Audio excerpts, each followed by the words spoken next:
में 3 दिनों से लगातार बारिश हो रही थी। उसी जंगल के एक नीम के पेड़ के टूटे फूटे घोंसले में रानू चिड़िया का बसेरा था। वो अपने उस टूटे हुए घोंसले में डरी सहमी परेशान बैठी हुई थी।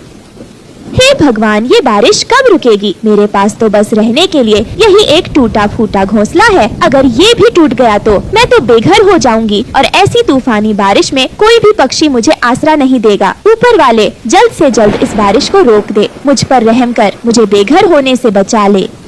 पर भगवान को तो कुछ और ही मंजूर था। तभी एक तेज तूफान आता है और रानू चिड़िया का घोंसला टूटकर नीचे गिर जाता है। वो बारिश में भीगने लगती है। क्यों भगवान, क्यों? आपने मेरे साथ ही ऐसा क्यों किया? मैंने तो कभी किसी का बुरा नहीं चाहा। आपने मुझे बेघर क्यों कर दिया? अब इस बारिश में कहाँ जाऊँ? ये कहकर रानू चिड़िया बारिश में भीगकर रोने लगती है। तभी उस नीम के पेड़ से आवाज आती है, रानू चिड़िया, तुम परेशान मत हो, मैं हूँ ना, मैं तुम्हारी मदद करूँगा।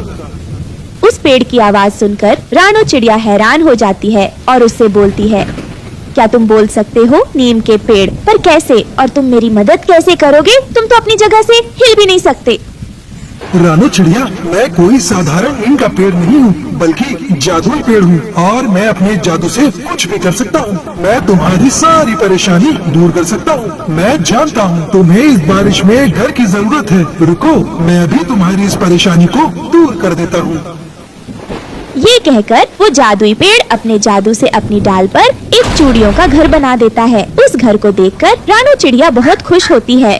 अरे वह, ये चूड़ियों का घर तो बहुत सुंदर है। मैंने तो आज से पहले ऐसा घर कभी नहीं देखा। रानू चिड़िया, ये कोई आम चूड़ियों का घर नहीं है, बल्कि ये जादुई चूड़ियों का घर है। ये घर रोजाना तुम्हें रंग बिरंगी चूड़ियाँ देगा, जिसे बेचकर तुम अपना गुजारा कर सकती हो। और ये चूड़ियों का घर तुम्हें बारिश और तूफान से भी बचाएगा। आओ रानू चिड़िया, आओ, तुम्हारा इस चूड़ियों के घर में स्वागत है। ये बात सुनकर रानू चिड़िया बहुत खुश हो जाती है और उस चूड़ियों के घर में रहने के लिए चली जाती है। अगले दिन बारिश भी रुक जाती है। तब रानू चिड़िया उस जादुई चूड़ियों के घर से कहती है, सुनो जादुई चूड़ियों के घर, मुझे रंग बिरंगी चूड़ियाँ दे दो ताकि मैं उन्हें बाजार में बेचने जा सकूं। ये सुनते ही जादुई चूड़ियों का घर उसे एक टोकरा रंग बिरंगी चूड़ियों का देता है। आज मैं पास वाले जंगल में ये सुंदर सुंदर चूड़ियाँ बेचने जाऊंगी। हे ईश्वर, आज मेरी सारी चूड़ियाँ बिक जाए।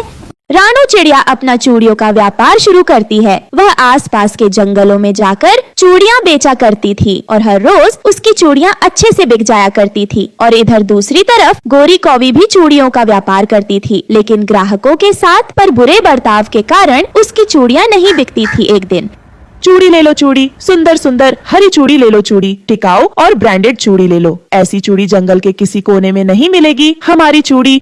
तभी गौरी कौवी की आवाज सुनकर वहाँ लाडो चिड़िया आती है। अरे गौरी बहन, तुम्हारी चूड़ियाँ तो बड़ी सुंदर दिख रही है। कितने की है ये तुम्हारी चूड़ियाँ?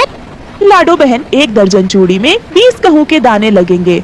बाप रे बाप, इतनी महंगी चूड़ियाँ। गौरी बहन, ये चूड़ियाँ सोने की थोड़ी ना, जो आपने इसके इतने भाव बढ़ा रखे हैं। हमारी चूड़ी जैसी चूड़ी पूरे जंगल में कहीं नहीं मिलेंगी। लेना है तो लो, नहीं तो भागो यहाँ से। न जाने कहाँ कहाँ से आ जाते हैं गरीब चिड़िया।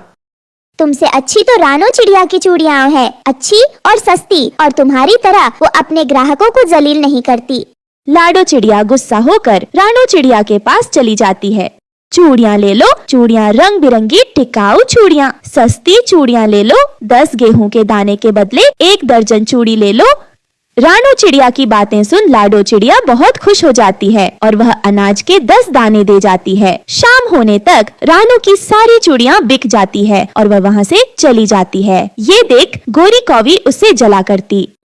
कालू जी, देखो तो आज भी हमारी चूड़ी नहीं बिकी और रानू की सारी चूड़ियाँ बिक जाती है। हमें कुछ करना चाहिए, ऐसे तो हम बर्बाद हो जाएंगे।